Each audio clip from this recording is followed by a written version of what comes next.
sans sécurité, sans école, sans justice, il n'y a pas de paix durable. C'est entendu comme c'est là. D'Ouvira à Bunagana, ou c'est l'inverse, de Bunagana à Uvira, c'est un désastre. C'est le malheur qui a frappé la République démocratique du Congo. La guerre a fait un désastre indescriptible, il est innommable. Il faudrait que nous gardions en mémoire ce qui est arrivé pour que ça ne se reproduise pas, mais aussi pour garder ce cordon ombilical avec ces populations qui souffrent. C'est dans l'est de la République démocratique du Congo. Les journées de mémoire, c'est cette succession des panels que nous organisons pour garder justement ce cordon ombilical. Ce panel, il est autour des conséquences humanitaires, justice et éducation pour les victimes. Et pour ce panel, nous avons 4 invités. La première est à ma droite, c'est son Excellence, Madame la Ministre d'État, Ministre des Affaires sociales, Action humanitaire et Solidarité nationale, Eve Bazaïba. Bonsoir, Excellence. Et à ma gauche, c'est aussi une ministre d'État, Raïssa Malou. Il est en charge de l'éducation nationale. Bonsoir, Excellence. À mon extrême droite, Madame Nelly Lumbulumbu, qui est avocate. Elle est de la société civile. Bonsoir, Madame. Et à mon extrême gauche, Docteur De Joseph Kakisingi, qui est du CONAFOD. Je ne me suis pas trompé, docteur. Bonsoir. C'est avec ces 4 personnalités que nous allons aborder cette question. Dans l'Est de la République démocratique du Congo, nous parlerons de la question humanitaire, nous parlerons de l'école, nous parlerons de violences sexuelles. Avec ces personnalités, nous entrerons en profondeur.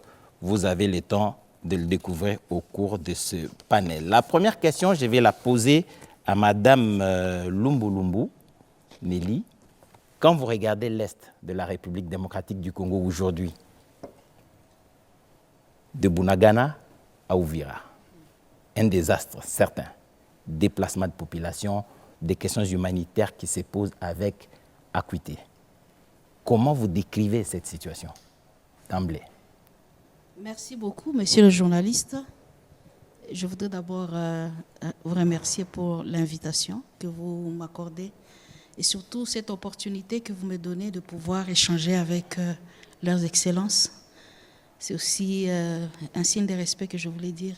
Merci beaucoup, Excellence, pour votre participation à cette émission. Les panels, aujourd'hui, il est très important parce qu'en fait, dans ces panels, nous allons débattre de toutes ces questions liées à la crise humanitaire à l'Est de la RDC. Je suis déplacée interne. Je sais ce que ça signifie parce que je suis arrivée à Kinshasa au mois de janvier avec mon collègue Kakisingi. Je suis de la plateforme, parce que vous n'avez pas présenté ma structure, Sauti ya Mama Mkongomani, la voix de la femme congolaise. Nous sommes basés à l'Est de la RDC, mais nous travaillons également à Kinshasa. Alors, quelle est la situation actuellement? À l'Est de la RDC, nous savons que depuis la prise de Bunagana jusqu'à Uvira, comme vous le dites, la situation humanitaire est chaotique. Il faut le dire comme ça. C'est une situation qui, aujourd'hui, en tout cas, demande à beaucoup plus de responsabilités. Beaucoup plus de responsabilités, pourquoi? Parce que non seulement qu'il y a des personnes qui se déplacent nuit et jour, nous avons des femmes qui sont victimes de violences sexuelles, nous avons des cas d'homicides volontaires et surtout des tueries, des meurtres à l'égard des populations civiles qui ne participent pas, je voulais dire ici, ne participent pas à, à la guerre, donc, comment je dis, à cette situation donc, que nous voyons ici. Nous avons beaucoup de cas d'abus sexuels. Et s'il faudrait que je touche les chiffres, déjà au mois d'avril 2000, à l'époque 2025, le BCNUDH avait, à travers le UNFPA, documenté plus de 10 000 cas de victimes de violences sexuelles. Cela signifie quoi? Ça signifie que dans les 10 000 cas, nous avons des cas qui sont reportés. Ce sont les cas qui sont reportés par des organisations qui travaillent au quotidien au niveau de la base. Mais nous avons des cas qui ne sont pas reportés, des cas non reportés. Et ce sont ces cas-là qui échappent au contrôle, qui échappent à notre connaissance. Vous allez en fait vous-même déduire ici que la situation est vraiment chaotique. Et c'est des 10 000 cas, nous avons l'absence par moment dans différents centres de santé des kits PEP qu'on appelle des kits de prophylaxie qui aident les victimes à ne pas attraper certaines maladies, mais aussi d'autres formes des IST, ou alors tomber enceinte pendant l'acte. Il y a beaucoup de choses que nous pouvons dire par rapport à la situation qui se passe à l'Est. Nous avons également des cas de la précarité économique aujourd'hui avec des femmes qui, jadis, étaient dans les champs, qui faisaient leurs champs tranquillement, mais qui aujourd'hui ne peuvent plus parce qu'il y a des champs tout entiers qui sont occupés par des rebelles. Donc, il y a également des retournés parce qu'il y avait des camps de déplacés à Goma. Moi, je travaillais dans les camps des déplacés avec des victimes qui étaient là, des victimes de conflits armés. Mais à cette époque-là, déjà, on parlait de 12 000 personnes. Je parle seulement de 12 000 ménages à l'époque. 12 000 ménages dans un camp de déplacés. Vous imaginez, ça fait combien? Mais toutes ces personnes se sont vues être demandées par force, contraintes de retourner dans leur famille, plutôt dans leur zone d'origine. Mais trouvant leur maison, par moment, des foyers qui sont occupés, des champs occupés, et ça crée encore d'autres conflits, des conflits fonciers au niveau de la base. Donc il y a beaucoup de cas. Si nous pouvons aujourd'hui parler de la situation de manière globale, il faut dire que la crise humanitaire à l'Est de la RDC reste en tout cas très, comment je dirais, donc c'est une crise aujourd'hui qui échappe surtout au niveau international, et nous voulons le dire ici. C'est vrai, nous sommes en train de voir une petite lueur avec tout ce qui se passe à Doha et partout, mais il faut quand même reconnaître que le niveau international devrait se battre pour que cette situation ne puisse continuer à embraser des communautés entières qui sont à l'est de la RDC. Je vous remercie. Oui, merci. Nous allons vous retenir encore un moment, mais Madame la ministre d'État, vous êtes le gouvernement de la République. Ces populations qui se déplacent sont des populations congolaises. Dans votre analyse au plus haut niveau de la République, quels sont les éléments dont vous disposez en ce moment pour parler des zones qui sont les plus touchées et faire plus ou moins un aperçu général d'un nombre de personnes qui pourraient s'être déplacées à l'occasion de cette guerre atroce? Oui, merci beaucoup. Permettez-moi aussi de saluer une fois de plus cette opportunité. Je pense que le gouvernement continuera à communiquer sur cette tragédie humaine que nous vivons en République démocratique du Congo au vu et au su de toute l'humanité. De prime abord, je salue aussi la présence de tous les co-débatteurs ici, triés par rapport à la réalité. Je voudrais d'abord vous dire que la tragédie humaine, c'est vrai, nous voulons parler de l'année passée, de ce qui est survenu en République démocratique du Congo il y a moins de 2 ans, de Bunagana à Uvira, mais il y a des origines. Il faut toujours épingler que c'est depuis 1994 ou 1994 que la République démocratique du Congo est devenue le théâtre d'affrontement des groupes armés incontrôlés, le théâtre d'agression, le théâtre de la honte même de l'humanité, où 2 armées étrangères se sont battues en l'arme lourde depuis cette période-là et jusqu'à présent, plus de 30 ans. La RDC a connu des problèmes dont elle n'est pas responsable. La responsabilité a commencé d'abord par la bêtise humaine entre Rwandais, parce que la guerre au Rwanda, c'était rwando-rwandaise, n'est-ce pas? Et à cause de ça, la communauté internationale, l'instance la plus élevée de la sécurité du monde, le Conseil de sécurité des Nations Unies avait obligé, je dis bien obligé à la République démocratique du Congo d'ouvrir un couloir humanitaire en vue de chercher la paix au Rwanda, n'est-ce pas? Et ces couloirs humanitaires est aujourd'hui l'épine sous les pieds de la RDC. En Swahili, je dirais mieux mufupa ya kafeke kushingu, c'est-à-dire l'arrêt de poisson chat qui est bloqué à la gorge, que je ne parviens pas à refaire sortir. C'est depuis là que nous pouvons commencer à parler de la situation de la RDC. Évidemment, il y a des vagues, étape par étape. Parce que c'est à partir de ces causes que nous allons établir les responsabilités. On donne l'impression dans l'humanité que la RDC ne parvient pas à gérer son pays à l'est du pays. La RDC ne parvient pas à sécuriser sa population et on ne dit jamais assez que la RDC a subi une situation qui a été provoquée d'abord par un pays et par la communauté internationale qui a voulu que la RDC porte aujourd'hui les poids. C'est à partir de ce genre de causes que nous allons trouver aussi des solutions pour demander à tout moment à la communauté internationale, vous aviez commencé un programme, vous n'aviez pas tenu compte des effets collatéraux de ces programmes, il n'y a pas eu un retour de ces populations rwandaises venues au Congo, mais il est grand temps, 30 ans après des souffrances, que vous vous impliquez à ne pas toujours rejeter la responsabilité au gouvernement congolais pour dire que le gouvernement congolais n'est pas en mesure de sécuriser sa population. Ça, vraiment, j'ai voulu que cette affaire soit connue parce que nous parlons ici des mémoires et que nous devons en avoir en mémoire. Il ne faut pas oublier cette étape. Nous enjambions pour parler de Bunagana seulement à Uvira.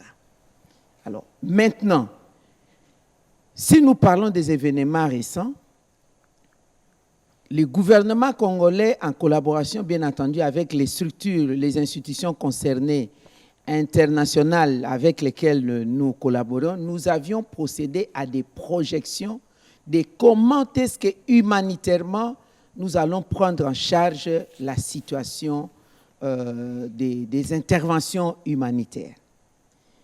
Nous avions prévu, par exemple, en ciblant les cas des personnes les plus vulnérables, 14 900 000 personnes qui sont dans les besoins.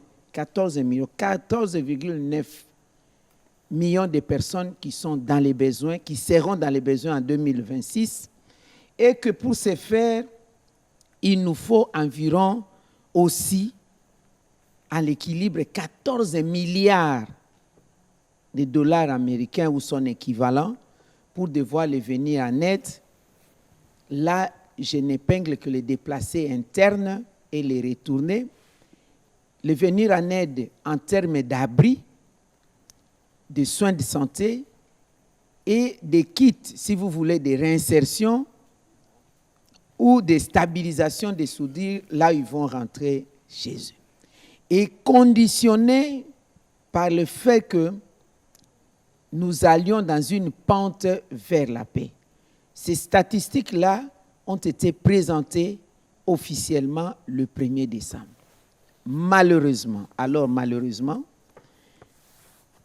vers la fin de l'année, pendant que nous étions orientés vers le processus de paix, à la signature de l'accord de Washington, le Rwanda, avec ses supplétifs M23, ont excédé dans la violence en bombardant systématiquement la partie du Sud Kivu. Vous avez la prise d'Uvira. Pendant ce temps, il y a Uvira, Luvungi, Sangé, et les autres localités. Et c'est ce qui a provoqué, en plus, aggravé la situation des déplacements massifs des populations et aussi des déplacements au niveau interne ainsi qu'au niveau externe, donc des pays de la région. Et c'est ce qui a augmenté les chiffres. Par exemple, vous avez, en termes de déplacés internes, on est à plus de 6 millions de populations congolaises à l'arrondi qui déambulent les forêts, les savanes, dans des conditions arides, qui souffrent. et parmi lesquels, plus à l'arrondi, plus de 14, disons, 13 millions, 1 million 300 000 personnes, des femmes qui sont victimes des violences basées sur le genre. Et ça, c'est au niveau interne. C'est vrai que si on prend tous les 6 millions de déplacés, plus de 70%, c'est causé par les récentes situations dont le Rwanda et les M23 sont responsables. Et 16%, c'est des conflits interethniques dus à des conflits fonciers, comme Madame a épinglé, Madame Lumbulumbu a épinglé sur les conflits fonciers, des retournés et aussi les limites, etc. Et 13% de ces personnes, c'est des aléas du changement climatique qu'on appelle les chocs dus aux catastrophes naturelles, éboulement de terre, inondations, ou le feu de brousse, etc. et dans l'ensemble. Et maintenant, à l'extérieur du pays, si je peux parler, là où le gouvernement a palpé du doigt, le Burundi, rien que le Burundi, nous avons plus de 25 000 Congolais qui sont au Burundi actuellement. C'est énorme. Non, 250 non 000, c'est 250 000 de quoi je parle. 250 000 Congolais à l'arrondi. Et dans ces 250 000 Congolais qui sont parsemés à peu près dans les 7 sites, le seul site des Bousouma a environ 67 à 68 000 Congolais et vous avez environ 52 000 enfants qui sont en rupture scolaire et 2200 enfants non accompagnés qui n'ont même pas de parents, qui ne savent pas et qui ne savent même pas d'où ils viennent. C'est une tragédie humaine où c'est une génération sacrifiée de la République démocratique du Congo. Une situation humanitaire très grave. Vous arrivez en Tanzanie, on est dans environ 87 000 personnes, où vous avez encore 30 000 enfants en rupture scolaire, et ces personnes-là vivent dans des conditions infrahumaines, quand bien même que le pays hôte, Tanzanie ou Burundi, essaye de faire un effort, mais vous êtes informés comme moi que les donateurs au niveau international, notamment les États-Unis, ont arrêté, il n'y a plus de moyens. C'est pourquoi ces pays hôtes qui ont accueilli nos compatriotes ont lancé des cris d'alarme et contre toutes les normes, les standards internationaux qui ne permettent pas à un État, un pays d'aller poursuivre, même que ce soit pour l'aide humanitaire, ses ressortissants qui ont les statuts de réfugiés ou en voie de devenir réfugiés dans un autre pays. Mais nous étions obligés, que ce sont nos compatriotes, et nous avons trouvé des passerelles, des négociations, des accords particuliers entre le HCR, au Commissariat des Nations Unies aux réfugiés, et le pays hôte pour que nous puissions intervenir humanitairement. C'est pourquoi, sur instruction du chef de l'État, et la Première ministre a dépêché les membres du gouvernement sur le terrain, dont nous-mêmes, pour aller voir les réalités. Et c'est une catastrophe, une tragédie humaine. Les Congolais doivent garder et les chiffres, et les situations, et les dates en mémoire pour que demain, après-demain, tôt ou tard, justice soit faite, qu'on établisse les responsabilités des pays tels que le Rwanda et tous les autres qui les soutiennent. Si les Congolais aussi, d'origine, sont impliqués dans cette affaire, ils doivent être poursuivis. Parce que sans la justice, sans la reconnaissance de toute cette tragédie, c'est difficile de parler de la paix parce qu'il y a trop de traumatismes. Voilà, dans un premier temps, ce que je peux dire à ce jour avec ce genre de mots lourds parfois. il y a des mots qui manquent pour placer sur les situations que nous vivons, que nous avons vécues du jour le jour. Qu'est-ce que le gouvernement prévoit? Le gouvernement est impliqué. Déjà, le fait d'obtenir les chiffres, c'est que le gouvernement est impliqué. Nous sommes en train de suivre. Nous sommes en train de suivre sur tous les fronts, que ce soit les fronts diplomatiques ou autres. Nous travaillons en étroite collaboration avec des organisations non gouvernementales, avec des institutions internationales, mais ce n'est pas une affaire à la responsabilité seule du gouvernement congolais. Quand nous crions à la communauté internationale, ce n'est pas parce que nous sommes faibles ou le gouvernement est incapable, mais parce qu'il y a aussi l'implication de la communauté internationale dans cette affaire. Madame la ministre, nous allons revenir à vous tout à l'heure. Docteur De Joseph, vous êtes de la société civile. J'ai dit tout à l'heure que vous êtes de CONAFOD. D'abord, c'est quoi CONAFOD? CONAFOD, c'est en fait le Conseil national des forats des ONG humanitaires et développement, qui est une plateforme qui regroupe 546 ONG nationales impliquées dans l'humanitaire et le développement à travers les pays, et qui est donc une coordination de coordination, parce qu'à travers les pays, nous avons 5 sous-coordinations, dont les sièges sont à Bukavu, Goma, Bunia, Kalemi et ici à Kinshasa. Donc c'est une fêtière de tous qui sont impliqués dans l'action humanitaire et dans tout ce qui est comme coordination et système humanitaire à travers le pays. Parce que vous êtes une coordination fêtière, il y a des informations de terrain qui vous parviennent. Traumatisme, violence sexuelle et tout ce qui va avec. Qu'est-ce que vous avez comme information de terrain? Ce qu'il faut noter au départ, c'est que nous avons des membres qui sont sur terrain tout le temps, qu'il y ait crise ou pas. Parce que non seulement on est dans l'humanitaire, mais dans le développement, on est toujours avec les communautés. Et on prend toutes les informations, on accompagne les communautés. Et nous sommes même la première ligne d'information. Toutes les sources d'information dont l'Excellence a parlé pour la réponse humanitaire, en fait, sont collectées à travers nos membres, qui documentent tout, qui prennent les statistiques, qui les remontent et qui les discutent même dans l'ensemble des coordinations humanitaires pour leur donner un sens et un contenu. Et cela étant, donc, si on voit de la crise de Bunagana à Uvira, il faut d'abord noter le contexte, c'est-à-dire, avant cette crise même, il y avait autour de 3,5 millions de déplacés au nord Kivu et au sud Kivu, qui étaient dans des camps déplacés. Et avec l'arrivée de la crise, ces personnes ont été dispersées, comme l'a dit Maître, sans prendre en compte les standards internationaux pour le démantèlement des camps. Et donc, ces personnes-là sont déplacées de manière désordonnée, et en se déplaçant, les femmes étant les plus fragiles et les enfants, ils tombaient soit entre les mains des groupes armés, et donc les femmes étaient violées, les enfants mouraient ou attrapaient la malnutrition. Si on regarde les statistiques de 6 derniers mois de 2025, on a noté une hausse de 3 fois plus le taux de violences sexuelles pour le Sud et le Nord Kivu. Donc, ce sont des statistiques qui sont documentées et ont été publiées par les agences des Nations Unies.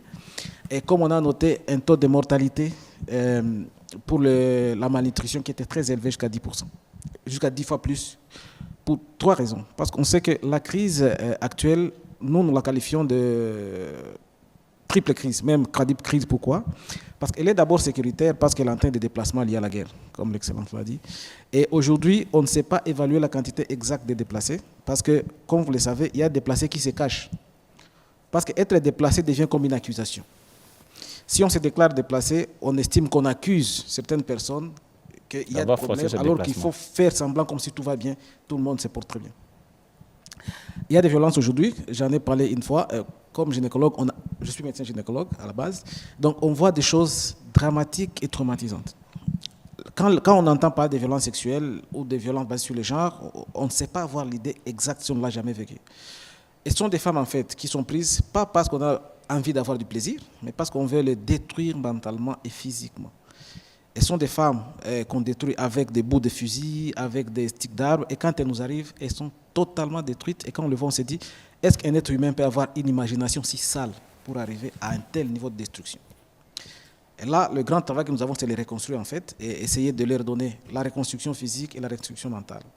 Si on va dans le cas de santé mentale, par exemple au Sud Kivu, on a fait une étude l'année passée qui a donné les taux de 147 000 cas de maladies mentales, donc 5 fois plus. Et ça s'exprime par des suicides, ça n'existait pas avant. Il y a des suicides à Bukavu, il y a ce qu'on appelle couramment de folie, mais sont en fait des dépressions. Et tout ça, c'est lié à l'impact de ce qu'on voit. Qu'est-ce qu'on voit aujourd'hui? Ce qu'on voit juste, c'est que la sécurité, il y a 25 millions de personnes en aire d'exécution en besoin de sécurité alimentaire. Et plus de la moitié est liée au déplacement. Donc, parce que les femmes ne savent plus aller au champ, parce qu'en allant au champ, ils croisent des groupes armés et sont violés. Donc, elles restent à la maison. Et le fait de rester à la maison, aujourd'hui, il n'y a pas de circulation au Sud Kivu, au Nord Kivu. Il y avait des échanges entre le Nord Kivu et le Sud Kivu avec les bateaux qui amenaient la nourriture. Les bateaux, la nourriture qui quittait les villes pour aller dans les villages et vice-versa n'existait plus. Donc, même les moyens de nourrir la famille et les enfants, ça devient très difficile. Et quand on sait que dans ces zones-là, ce sont les femmes qui jouent le premier rôle de faire vivre les familles, parce qu'on le sait déjà avec leur dynamisme très important. En ce qui concerne la santé toujours, vous le savez très bien que la plupart des médicaments entrés par les grandes villes et allaient dans le village. Aujourd'hui, ce n'est plus le cas avec tout ce qu'il y a comme ligne de front. C'est difficile de traverser la ligne de front et donc d'amener les médicaments, ce qui fait que dans beaucoup de centres médicaux, on est en rupture de médicaments. On fait face maintenant à la recrudescence des cas comme des paludismes. Les diabétiques sont en difficulté, ils ne savent plus avoir de l'insuline. Et on voit de plus en plus des cas de mortalité maternelle pour des cas qui n'étaient plus arrivés depuis longtemps parce qu'on n'a plus accès à des médicaments simples comme l'ocytocine, qui est un médicament qu'on utilise pour prévenir l'hémorragie postpartum. Et on voit des femmes qui recommencent à mourir des hémorragies par manque de ces médicaments-là. Donc, ce sont là les quelques conséquences humanitaires qu'on peut donner de la situation, donc qui se déclinent en 4. D'abord, les déplacements, comme on l'a dit. Ensuite, le manque d'accès aux soins de santé de qualité. Et troisièmement, donc les violences sexuelles, comme madame l'a dit. Et quatrièmement, je crois que c'est la santé mentale. Donc je crois que j'ai résumé pour un premier temps. Nous allons revenir à vous, docteur. C'est le temps pour nous de nous intéresser à madame la ministre d'État, ministre de l'Éducation nationale. À quoi ressemble l'école aujourd'hui dans la partie est de la République démocratique du Congo? Madame la ministre d'État en charge des questions humanitaires a dit tout à l'heure que parmi les déplacés, à bien la suivre, plus de la moitié sont des enfants. Et certains enfants sont encore en scolarité. Les enseignants sont parmi les déplacés, les écoles. Bref, qu'est-ce que l'école aujourd'hui représente dans la partie est de la République démocratique, en tout cas la partie occupée par le Rwanda? Je vous remercie. Il y a un point sur lequel je voudrais qu'on insiste sur la particularité et le caractère stratégique du secteur de l'éducation nationale. Il faut savoir que l'éducation nationale, c'est le secteur qui prépare l'avenir. Détruire l'école aujourd'hui pose un problème dans l'instant, mais en réalité pose un problème dans le futur.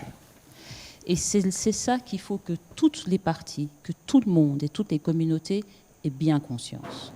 C'est que nous sommes, de ce point de vue-là, stratégiques, c'est-à-dire que nous ne devrons pas nous rappeler dans 6, dans 12, dans 18 ans, il faudra faire le lien avec ce qui s'est passé aujourd'hui. En termes de chiffres, évidemment, on peut vous donner la situation. Il faut savoir que le chef de l'État, déjà à partir de 2019, lorsqu'il a pris la décision de généraliser la gratuité de l'enseignement primaire, la volonté, c'était justement d'améliorer le système éducatif. En fait, ce n'est pas tant d'améliorer le système éducatif, mais de donner aux chances aux communautés de pouvoir se développer en assurant que tous les jeunes, tous les enfants puissent rentrer à l'école et acquérir des compétences de base pour qu'ils puissent jouer un rôle positif dans les communautés. Ce qui s'est passé ici récemment vient détruire ce travail qui consistait justement à donner la chance à toutes les communautés de pouvoir finalement que le potentiel de nos enfants puisse s'exprimer, que l'on puisse accélérer le développement sur l'ensemble du territoire. Et c'est ça qui est détruit avec cette occupation et avec cette guerre. On estime au niveau de notre secteur que l'on a à peu près entre 1000 et 1500 écoles qui sont fermées. Ça représente quand même 17% des établissements au niveau du Nord, Sud Kivu et puis l'Ituri, parce qu'il faut aussi tenir compte des conséquences au niveau de l'Ituri. On sait que l'on a au moins 520 écoles qui sont directement affectées, c'est-à-dire attaquées, incendiées, détruites ou occupées par les forces d'occupation. Et on a entre 1,6 et 1,8 millions d'enfants qui sont déplacés internes, donc éloignés de leur milieu d'apprentissage. Ici, évidemment, je donne des statistiques, Mais ce que je voudrais, c'est que derrière ces statistiques, que l'on se rappelle bien qu'on parle d'êtres humains, qu'on parle d'enfants, de filles et de garçons, qu'on parle d'enseignants traumatisés, donc qu'on parle d'une génération qui est profondément marquée, et quand bien même toutes les actions que l'on mettrait classiquement en place dans le cadre du système éducatif n'auront quand même pas la capacité de faire changer ce qu'ils ont vécu dans leur chair. Et ça, c'est un élément vraiment important. Là où nous insistons, c'est que dans les zones qui sont occupées, le droit à l'éducation est aujourd'hui un droit qui est absolument fragilisé, qu'on a ces centaines de milliers d'enfants qui sont déplacés, ces enseignants qui sont affectés et qui font pourtant un travail extraordinaire. Vous l'avez dit et vous l'avez dit dans les camps, on utilise les enseignants qui sont déplacés pour qu'ils puissent assurer l'éducation. Et j'aimerais vraiment saluer leur résilience et leur détermination parce que dans leurs difficultés, ils choisissent quand même de continuer à faire leur métier qu'ils aiment dans des conditions aussi difficiles pour que ces enfants ils puissent continuer à garder l'espoir. Donc toucher l'école, c'est toucher la cohésion sociale et c'est détruire en fait le futur d'une nation. Et ça, c'est extrêmement grave. C'est vraiment pour ça que nous devons tous faire en sorte que l'école soit sacralisée et que les enfants soient mis absolument à l'écart de ces conflits parce que c'est des problèmes à long terme. Et donc nous, au sein de l'éducation nationale, et on travaille en collaboration avec la ministre des Affaires sociales, c'est vrai qu'il y a la problématique de régler les problèmes maintenant et sans doute qu'on en reviendra plus tard, mais nous projetons dans le futur et nous voyons comment est-ce que nous devons continuer à agir parce que ce que l'on veut, c'est que l'impact de maintenant soit réduit dans le futur, mais il y aura toujours un impact et il faut qu'en termes de nation, nous en soyons conscients. Oui, Madame la ministre, il y a des images qui ont circulé sur les réseaux sociaux il y a quelques mois, les enfants qui sautaient par les fenêtres, ayant appris qu'il y a des recruteurs des groupes armés qui venaient pour les prendre de force et les prendre pour aller se battre. Est-ce que vous pouvez avoir des idées sur combien d'enfants ont été recrutés de force comme ça? Quelles sont les écoles qui ont été visitées comme ça pour prendre les enfants de force et les enrôler dans les forces armées? Alors ça, le travail d'enquête est toujours en cours pour savoir, évidemment, pour évaluer le nombre d'enfants qui auraient été recrutés et le nombre d'écoles qui auraient été occupées, parce qu'il faut savoir que derrière ça, il y a aussi beaucoup de panique. Mais on a effectivement des cas qui sont avérés de jeunes qui ont été recrutés. C'est pour ça qu'on a mis un certain nombre en place de mesures pour protéger les enfants. On a demandé aux parents notamment de garder les enfants d'un certain âge à la maison, qui étaient les plus ciblés, les adolescents notamment, pour éviter qu'ils ne soient récupérés. Et donc, on travaille avec l'ensemble de nos partenaires techniques et financiers, notamment humanitaires, pour justement protéger ces populations. Mais donc, on est en train de travailler sur avoir vraiment une idée précise du nombre d'enfants qui ont été recrutés, mais on sait que cela a bien été le cas. Nous allons revenir à vous, Madame la ministre. Madame la ministre d'État en charge des questions humanitaires, affaires sociales et solidarité nationale, vous avez été tout récemment au Rwanda, j'allais dire au Burundi et en Tanzanie. Et pour voir ces déplacés, vous parlez tout à l'heure de la situation en général. Qu'est-ce que le gouvernement a entrepris beaucoup plus concrètement quand vous êtes allé sur le terrain? C'était pour répondre à quels besoins? Merci. C'était pour répondre aux besoins humanitaires essentiellement, mais c'est de manière holistique, c'est-à-dire le vice-premier ministre, le ministre en charge de l'Intérieur et Sécurité a participé à plusieurs réunions sur la gestion des réfugiés congolais, comment est-ce que nous allons procéder à leur retour volontaire et l'accueil sur terrain, comment nous allons les préparer. Mais entre-temps, comme je vous ai dit, en rupture des donations au niveau international, et nous avons apporté des vivres et des non-vivres auprès des réfugiés. Nous avons recueilli aussi des besoins en termes de médicaments que nous avions du reste payés et l'organisation de l'éducation, comment maintenir les enfants dans une situation où ils ne peuvent pas totalement perdre les lettres, comme la ministre d'État à l'Éducation nationale vous l'a dit. Nous avons des écoles consulaires qui fonctionnent normalement avec le programme congolais et dans le site même des réfugiés, Au Burundi, par exemple, il y a sur les 7 sites, 6 sites sont organisés tels que les réfugiés s'organisent à classer les enfants selon les âges pour essayer de donner, de maintenir un peu l'élan d'éducation, mais ce n'est pas évident parce que déjà les salles, on n'en a pas, ce sont des espaces de fortune. Alors, en Tanzanie, en dehors de l'école consulaire à Kigoma, dans la concession, les sites même des réfugiés à Nyarugusu, et c'est là où se trouve le HCR a dû préparer, arranger, construire quelques salles de classe, des bâtiments où il y a 11 salles de classe. C'est aussi des réfugiés congolais, des très jeunes qui sont parfois nés là, parce qu'il faut souligner qu'en Tanzanie, il y a des réfugiés qui ont plus de 20 ans d'existence là-bas, 20 à 25 ans, depuis les différentes vagues. C'est pourquoi j'ai dit nous sommes dans les mémoires. Nous ne devons pas oublier ce qui s'est passé. Les premières vagues de réfugiés, c'était en 97, 98 et en 2000 jusqu'en 2002 et aussi les dernières vagues ici de 2025, 2024, 2025. Alors, ces réfugiés s'organisent aussi dans l'éducation. J'en ai parlé avec la madame la ministre d'État pour savoir comment est-ce que cette éducation, cette instruction peut être sanctionnée par des documents oui.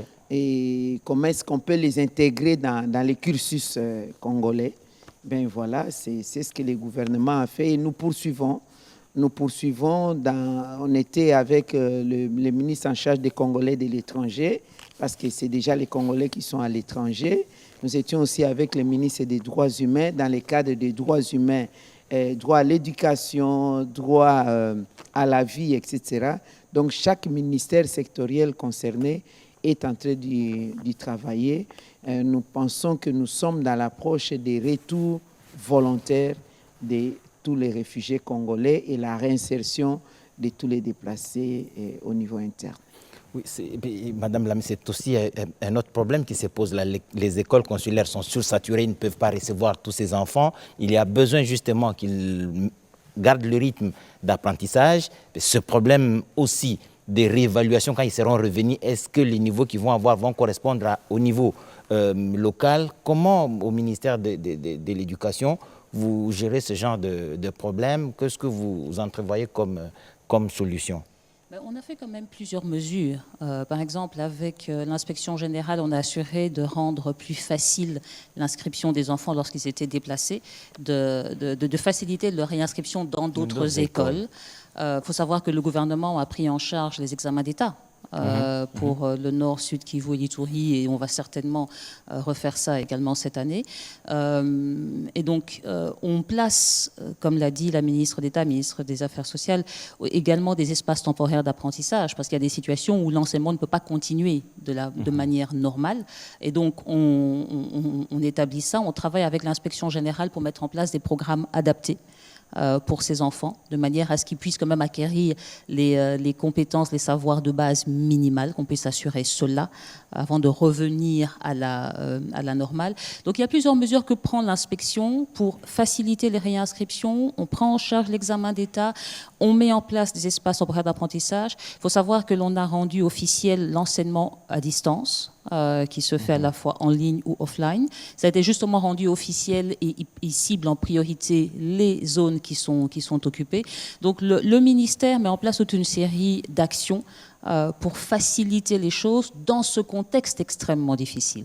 Et nous voulons que la situation revienne à la normale le plus rapidement possible pour que ces enfants puissent reprendre leur cursus normal, mais en sachant que l'école, c'est pas juste apprendre, c'est aussi l'état de l'enfant. Et donc, il y a tout le suivi psychosocial qui est important, enfants et enseignants. Les deux ont été traumatisés. Et donc cet aspect-là, pour nous, est également important parce que même s'il s'agit d'apprendre des maths, quand on est dans certaines conditions mentales difficiles, ça devient compliqué. Et donc, nous devons tenir compte de cet aspect-là. C'est d'ailleurs l'une des raisons pour laquelle le ministère vient de valider sa stratégie nationale d'éducation et de formation en situation d'urgence, justement, pour permettre que toutes ces actions rentrent à l'intérieur d'un cadre bien précis.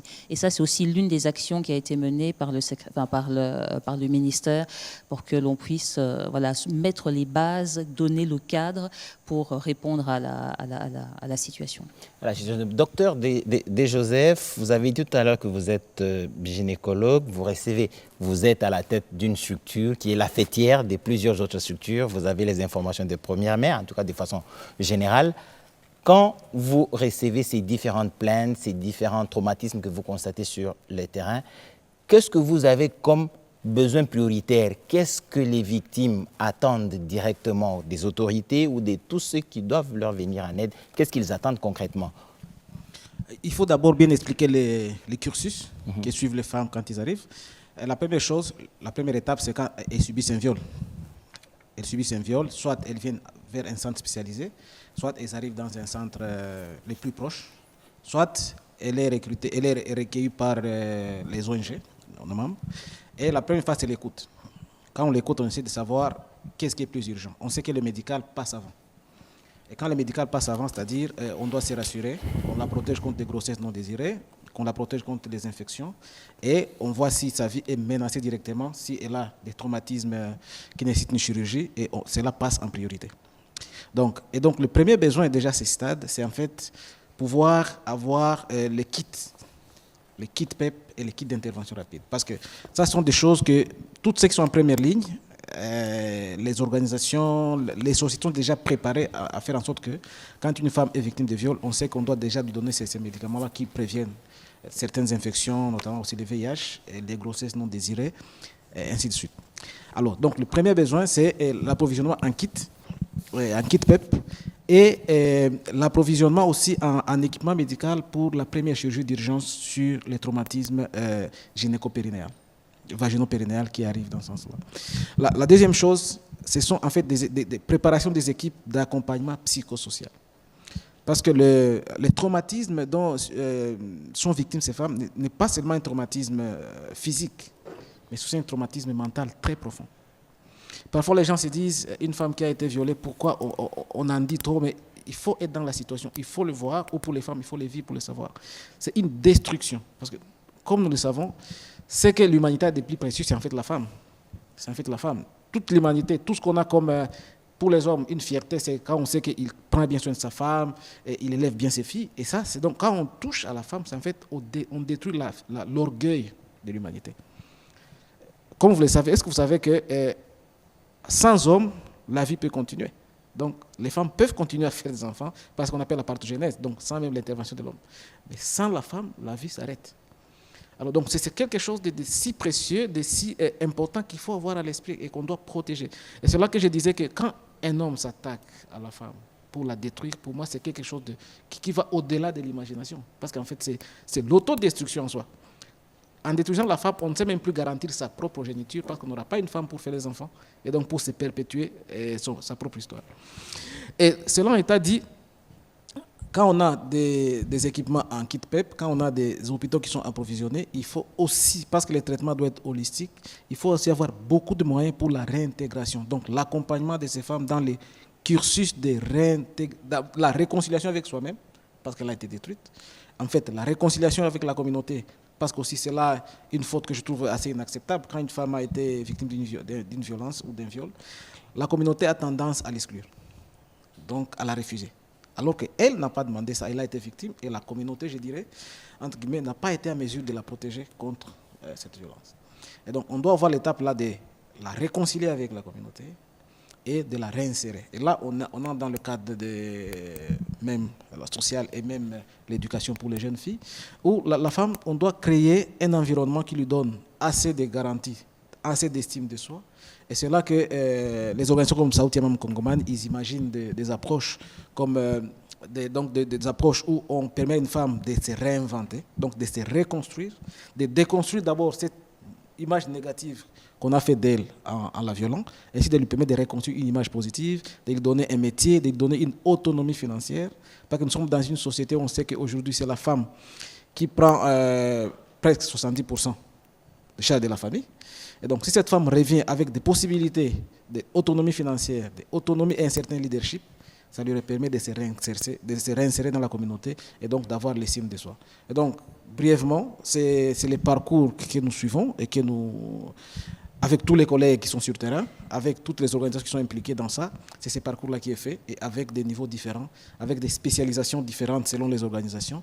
Et nous essayons de faire en sorte que, comme vous l'avez dit d'ailleurs, j'en profite pour vraiment remercier les initiateurs de cette émission, parce que la crise congolaise, comme nous disons, c'est une crise oubliée. Elle n'est pas diffusée, on n'en parle pas. Et le monde ne sait pas ce qui se passe. Et maintenant que ça commence à se passer à notre télévision nationale, pour moi c'est un signal fort.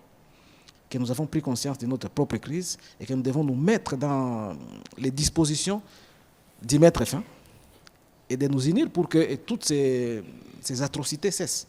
C'est aussi un autre besoin très important. Donc le besoin de la sensibilisation sur la crise, de la prise de conscience, de la communication, pour que les gens disent on ne peut pas continuer à se comporter comme si rien ne se passe. Maître Nelly, à votre première prise de parole, vous avez dit que vous avez recensé 10 000 femmes qui ont été violées, mais il y a certainement plusieurs autres qui n'ont pas été recensées.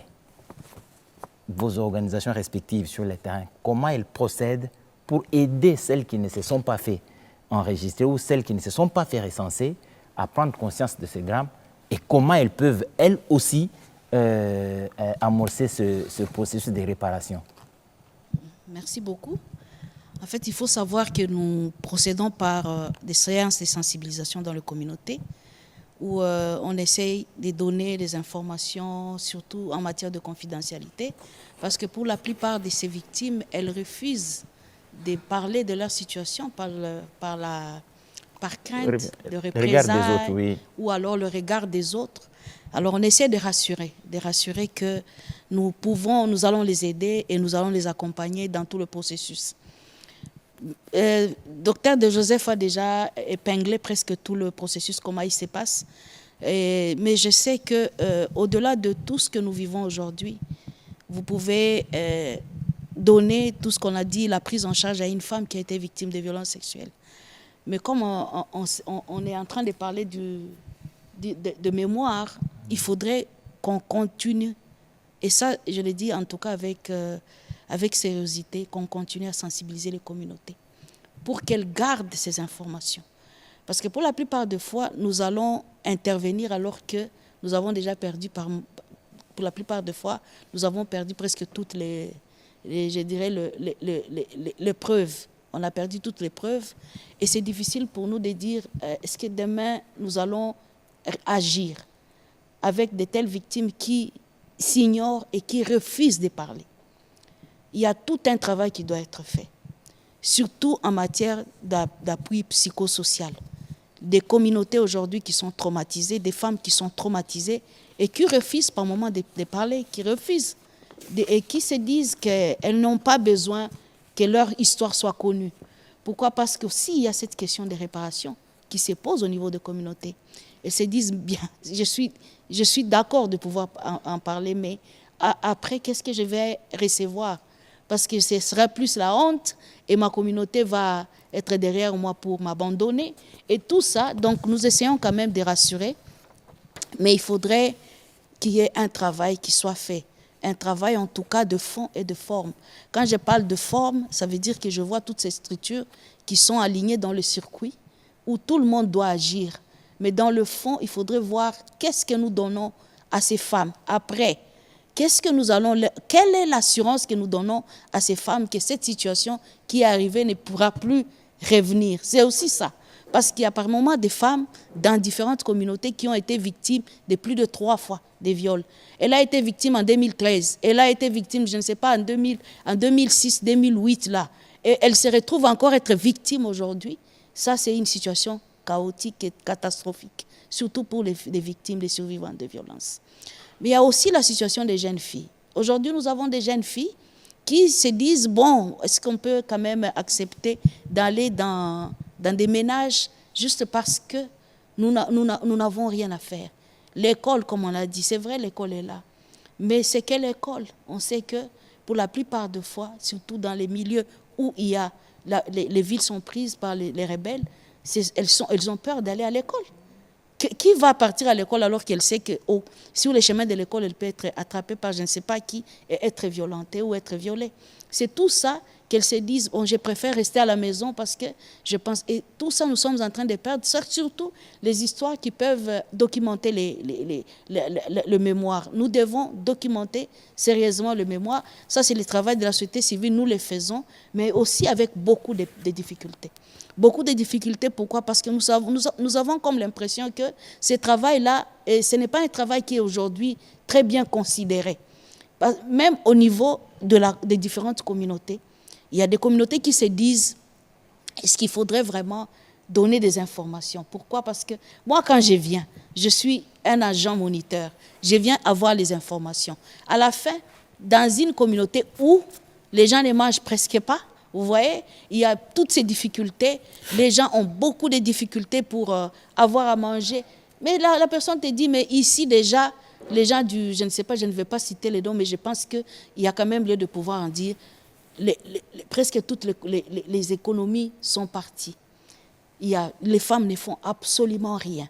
Et ça fait du mal de voir des mamans qui étaient braves, qui montaient même dans les camions pour aller chercher à manger, mais qui se retrouvent aujourd'hui en train d'appeler Kinshasa, Maman Nelly, est-ce que vous avez $5 pour moi? C'est des choses que nous avions déjà résolues auparavant. Mais aujourd'hui, elles se retrouvent avec des jeunes filles qui elles ne peuvent pas donner même la crème pour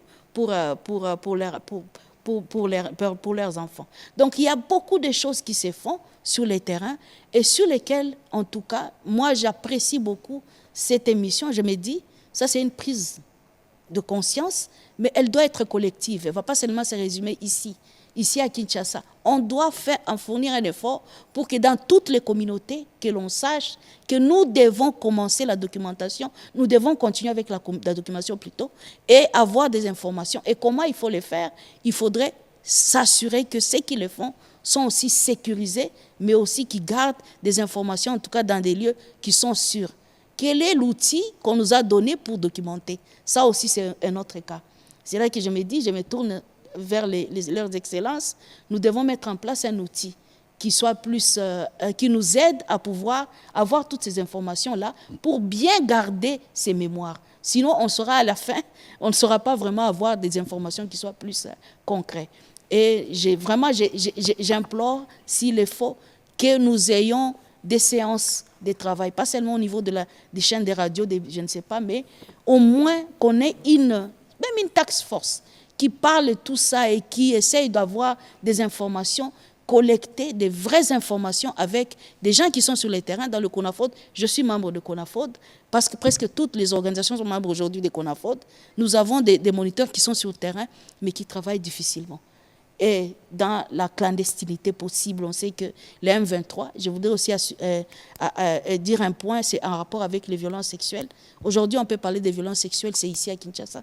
Mais à Goma, qui va parler des questions de violences sexuelles? Parce que c'est interdit. C'est interdit, on ne peut pas parler des questions de violences sexuelles. Et les gens qui font ce travail, ils le font vraiment dans la clandestinité. Et nous devons savoir comment les protéger, je l'ai dit, avec des outils et avec d'autres informations qui soient plus à leur portée. Merci. Madame la ministre d'État en charge des questions humanitaires, vous avez des réunions régulières avec les organisations internationales humanitaires. Il y a certainement des réunions que vous avez avec elles qui sont sur les terrains, qui peuvent aller à Goma, aller partout ailleurs. Les États-Unis ne donnent plus l'argent. Ça veut dire que pour ces humanitaires-là, c'est fini, il n'y a plus d'autres sources de financement. Le gouvernement est seul au front désormais en cette matière d'aide humanitaire. Malheureusement, nous sommes en train d'étendre vers ce cas-là. Je suis en train de confirmer, sauf d'être contredit par je ne sais pas qui, la RDC est le premier donateur de l'aide humanitaire, par exemple, pour les réfugiés du Burundi. C'est ça la vérité. C'est ça la vérité. Alors, au sein du gouvernement, heureusement, bien avant, depuis l'année passée, sur instruction du chef de l'État, il avait instruit dans sa communication personnelle que tous les ministères sectoriels concernés par des questions sociales, humanitaires, donc là vous voyez la santé, l'éducation, l'emploi, même formation professionnelle, etc., nous devions réfléchir sur le mécanisme alternatif de mobilisation des ressources pour que nous puissions nous-mêmes nous prendre en charge, parmi lesquels l'accent est mis sur la prévention. La prévention des différentes causes humanitaires constitue une des stratégies pour réduire la crise humanitaire. Et ce que nous avons sous la main, nous sommes en train de gérer. Malheureusement, je voudrais souligner quelque chose de très important qui dérange le gouvernement, parce que vous avez dit que nous travaillons avec des partenaires internationaux. C'est vrai, ils sont sur terrain, mais le droit humanitaire international n'est pas respecté par les fameuses autorités des faits qui sont dans des zones occupées actuellement. En son temps, dans le monde entier, on sait que quand vous êtes en face de la Croix-Rouge internationale, vous les protégez parce que la Croix-Rouge va vous protéger. Le Médecins sans frontières, vous les protégez parce que les Médecins sans frontières vont devoir vous aider. Le HCR, l'OIM, etc. Mais ce n'est pas le cas dans les zones occupées. Et même l'aide humanitaire que nous envoyons par plusieurs moyens, cette aide est ravie par le M23 pour servir leurs militaires et pour se servir eux-mêmes. C'est une honte, c'est un scandale.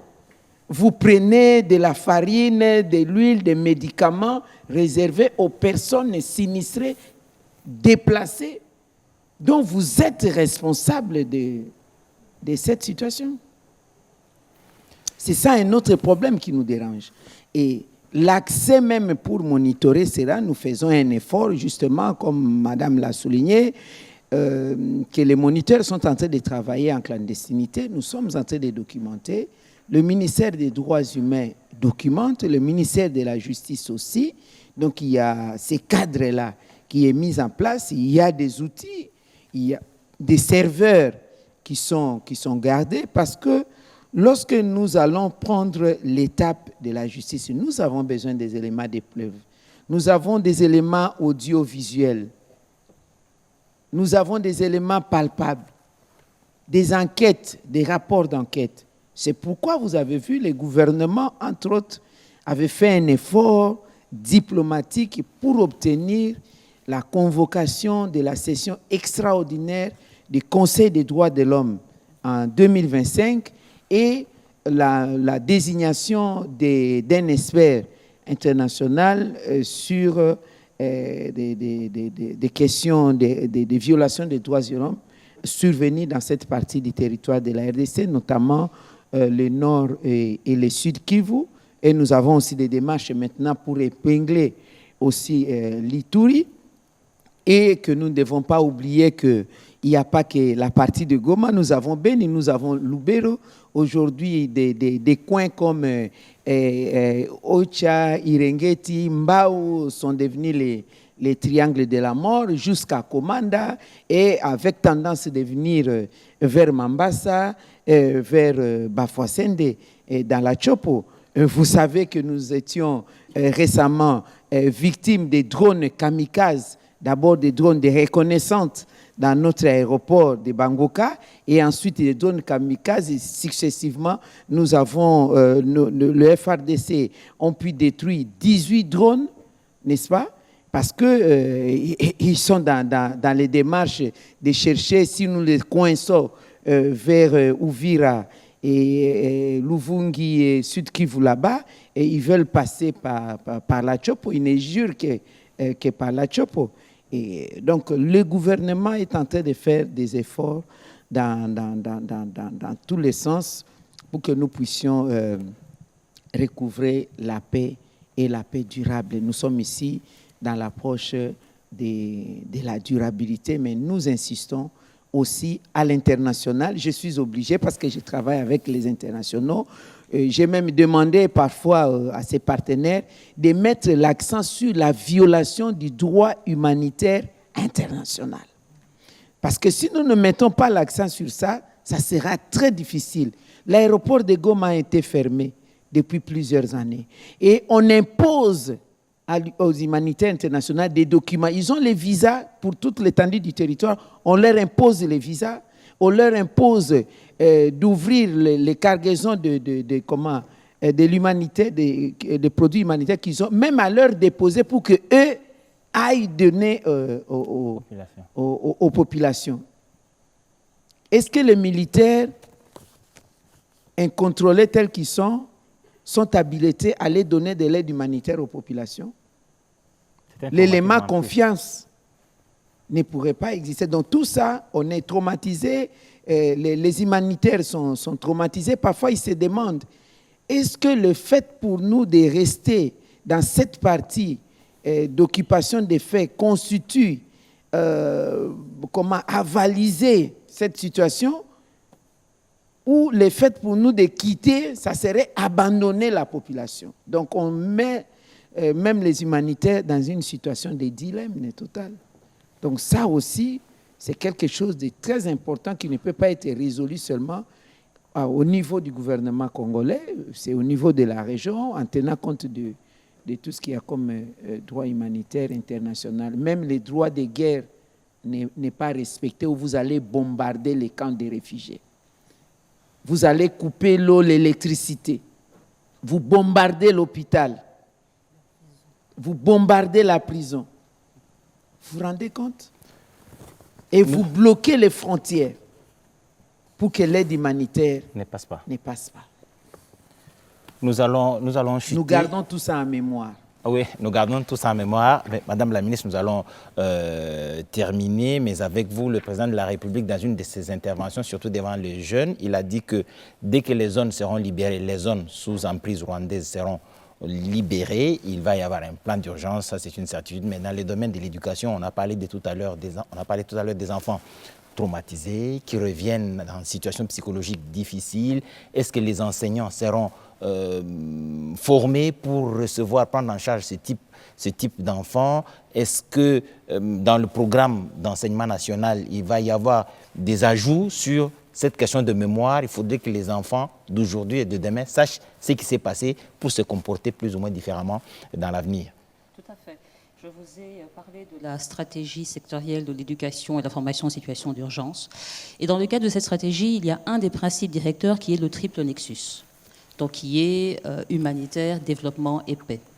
Au niveau de l'éducation nationale, la partie humanitaire, c'est vraiment stabiliser ou agir tout de suite. C'est ça la partie humanitaire. C'est-à-dire que chez nous, c'est justement la mise en place de ces espaces temporaires d'apprentissage, c'est le soutien psychosocial avec les structures compétentes, et c'est cette continuité minimale dont la ministre d'État a rappelé avec le HCR, etc. Donc on essaye de stabiliser la situation, faire que ce ne soit pas pire. Ça, c'est quand on fait pour la première action, l'action humanitaire.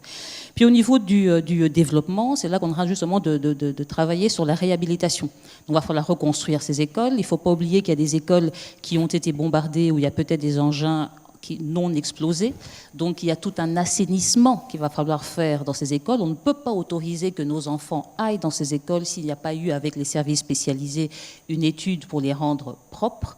Ça, ce qui va être fait. Il y a tout l'accompagnement et le soutien au niveau des enseignants, parce que les enseignants eux-mêmes ont été traumatisés. Donc il y a le suivi au niveau de l'enseignant, puis on doit former l'enseignant à accompagner ces enfants traumatisés. Et donc ça va être l'étape qui suit. On va évidemment adapter les curricula. D'abord pour intégrer tout l'aspect de mémoire. Donc déjà, modifier les curricula a été vraiment une instruction ferme à la fois du chef de l'État et de la Première ministre.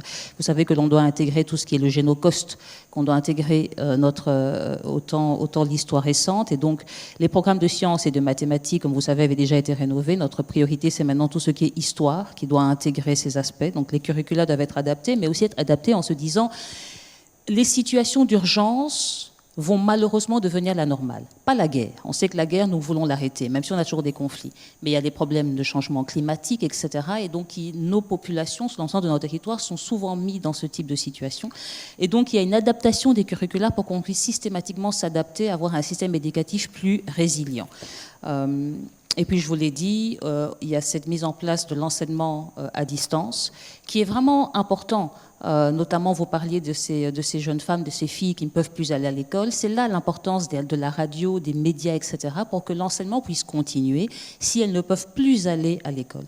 Aujourd'hui, on ne peut plus être dans un modèle, urgence ou pas, on ne peut plus être dans un modèle où c'est simplement à l'école que l'on doit aller pour apprendre.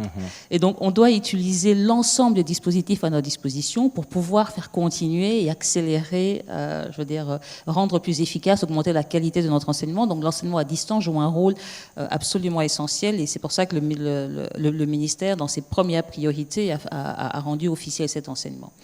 Et puis, évidemment, le troisième aspect qui est la paix, et la paix, c'est prévenir. C'est justement parler, c'est le devoir de mémoire, de raconter ce qui s'est passé, de régler les problèmes pour qu'ils ne se reproduisent plus. Et c'est là que nous insistons et notre message que l'on veut faire passer, c'est la protection de l'école. Nous devons sanctuariser l'école. Quel que soit le type de conflit que nous avons, quels que soient les partis, on doit se mettre d'accord pour sanctuariser. C'est déjà le cas, et la ministre d'État l'a rappelé avec tout le droit international, etc., qui est ici bafoué. Je veux dire, alors qu'on doit sanctuariser justement l'école, les centres de santé, etc., doivent être des lieux sanctuarisés. On doit prévenir les violences. Et ça, c'est tout un travail que l'on doit faire avec l'ensemble de la communauté. Et moi, je dis toujours, on doit remettre l'école au milieu du village, c'est-à-dire que l'ensemble de la communauté doit participer à l'école. Et l'école, ce n'est pas seulement le lieu où on apprend des connaissances, des compétences techniques, c'est où on apprend le savoir-vivre, c'est là où on fait vivre les cultures, c'est où on les fait évoluer, c'est où on recrée la cohésion sociale. Et donc, l'école doit, dans notre reconstruction de l'école, ça va être un des aspects importants où on prépare la paix, on travaille la paix au sein de l'école. Et c'est là les stratégies qui vont être mises en place. Si vous me permettez, je crois que peut-être vous me demandez de conclure, mais s'il y a un point vraiment que je voudrais dire, c'est que s'attaquer à l'école, pour moi, est un crime contre l'humanité. Vraiment. Et là, je voudrais m'adresser à toutes nos populations congolaises, partout où elles sont. Surtout, ne vous dévalorisez pas. Ne dévalorisez pas vos enfants. Vous savez, on dit toujours que c'est au niveau de l'Afrique que statistiquement, il y a plus de chances que l'on puisse avoir le prochain Einstein. Vous connaissez Einstein, qui est ce fameux scientifique. Moi, je pense que c'est même la RDC qui statistiquement a le plus de chances de faire émerger cette future personnalité grâce à notre diversité. L'Est du pays a toujours été un pays avec un énorme dynamisme. Chaque fois que j'organise des concours, etc., les meilleurs sortent du Nord et du Sud Kivu. Il faut continuer à nourrir l'esprit de créativité, la curiosité. Il faut continuer à protéger l'enfant parce que c'est pour toute l'humanité, c'est de nos enfants dans notre pays que peuvent sortir les solutions dont nous avons besoin pour l'humanité. Et donc, mon message à notre population, surtout, ne jamais vous dévaloriser, ne jamais penser que vous êtes moindre, ne jamais penser que l'on est une population comme une autre, pas du tout. De nos enfants, si on arrive à les nourrir et à tirer leur potentiel, va sortir toutes les solutions dont l'humanité, déjà le pays, mais l'humanité a besoin. Donc s'attaquer à l'école à l'Est est un crime contre l'humanité. Nous devons tous veiller à ce que cela s'arrête et qu'on doit vraiment sacraliser l'école. Merci beaucoup, Madame la Ministre. Le prochain Einstein certainement sortira de Luvungi, c'est le vœu de tous. Nous allons terminer, mais je vais donner quand même au docteur 1 minute. Quelles sont vos attentes? Nos attentes aujourd'hui, comme vous le savez, nous sommes dans la phase de la localisation de l'aide humanitaire, c'est-à-dire les acteurs locaux en première ligne et le gouvernement avec toute la responsabilité. Et nos attentes aujourd'hui, c'est que le gouvernement s'appuie plus sur les acteurs locaux, donc les ONG nationales congolaises, qui en fait, ni était leur présence aujourd'hui, il n'y aurait pas la possibilité de donner l'aide. Parce que nous sommes dans les zones où les internationaux n'arrivent pas. Donc nous sommes le bras agissant de l'action humanitaire aujourd'hui. Et donc, nous avons besoin que le gouvernement nous fasse confiance, qu'il nous utilise comme l'outil, parce que nous sommes dans la neutralité, l'indépendance, et nous respectons les principes humanitaires. C'est que toutes les parties prenantes, ils doivent nous voir comme des gens qui apportent des solutions, qui ne sont pas partis au conflit, mais qui sont partis à la solution. Et là, donc, comme je disais, je félicite d'abord le gouvernement, parce que moi-même, j'ai été au Burundi, j'ai visité les camps de déplacés burundais, j'ai aussi visité les stocks de nourriture que le gouvernement a amené, et c'était vraiment impressionnant. Et pour nous, c'était une fierté comme Congolais de voir comment notre gouvernement prend en charge ses citoyens. Et donc, c'est sur cette base-là que nous aimerions que le gouvernement passe par nous, utilise notre expertise et que nous puissions être vraiment en première ligne dans la réponse humanitaire au pays. Et j'encourage aussi tous les autres, parce que nous sommes en train de travailler aussi sur ce qu'on appelle les FOAL, ou les fonds humanitaires pour les acteurs locaux, qui est en fait un concept où nous mobilisons les financements au niveau du pays, à travers les secteurs privés, à travers des donateurs internes, pour qu'on ait un stock critique, aussi bien d'argent que des intrants, qui pourront permettre aussi bien au gouvernement qu'aux ONG nationales d'apporter la première réponse très rapidement, en attendant que les autres arrivent. Madame la ministre d'État, vous allez clôturer, mais est-ce que vous allez travailler avec les humanitaires locaux? Je clôture en même temps. Oui. Voilà. Oui, merci beaucoup. Ce n'est pas une question où vous allez travailler. Les organisations non gouvernementales, c'est nous qui leur donnons des avis favorables. C'est nous qui signons des arrêtés pour la collaboration avec eux, pour donner un cadre qu'il faut. Donc nous travaillons avec eux. Bon, parce que je dois clôturer, je vais annoncer aussi que le gouvernement de la République nous a autorisé de lancer la campagne de solidarité nationale. Je m'occupe des affaires sociales, d'action humanitaire, mais aussi de la solidarité nationale. La vraie solidarité, on les reconnaît en cas de problème. Maintenant, parmi les mécanismes que le chef de l'État nous avait demandé de réfléchir comment nous prendre en charge nous-mêmes, prendre en charge nos propres compatriotes, c'est ce lancement-là de la campagne de solidarité nationale. C'est vrai, il existe déjà une caisse de solidarité nationale. L'appui en termes numéraires, nous allons recommencer la campagne. On va donner des contacts, comment ça va passer. C'est géré par les gouvernements. Il y a l'inspecteur général des finances qui passe dessus.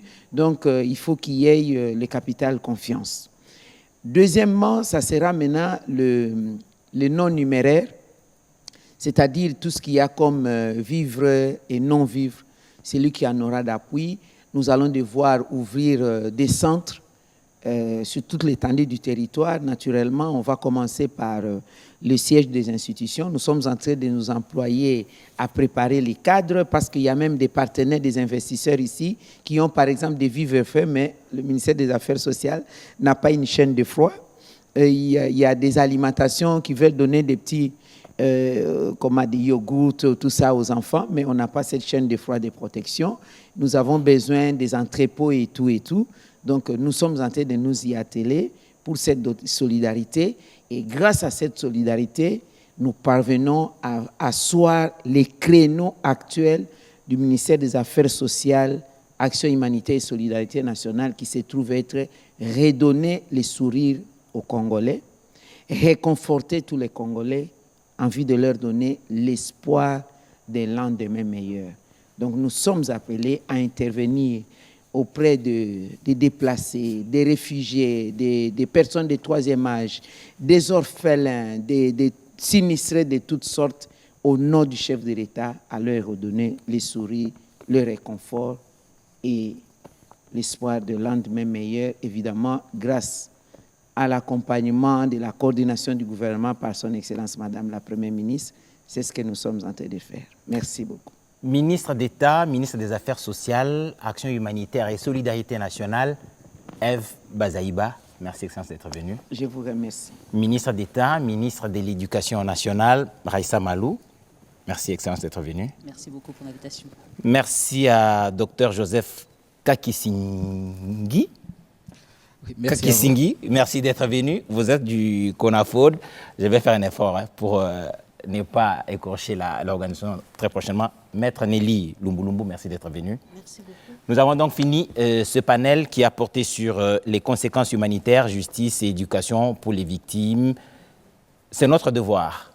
La mémoire, nous devons la conserver pour que pareille attitude ne se reproduise pas dans l'avenir. La République démocratique du Congo, nous devons la garder safe ou saine pour éviter que très prochainement nous retombions dans les mêmes travers. Merci de la confiance que vous nous avez accordée et bonne suite de programme sur la RTNC.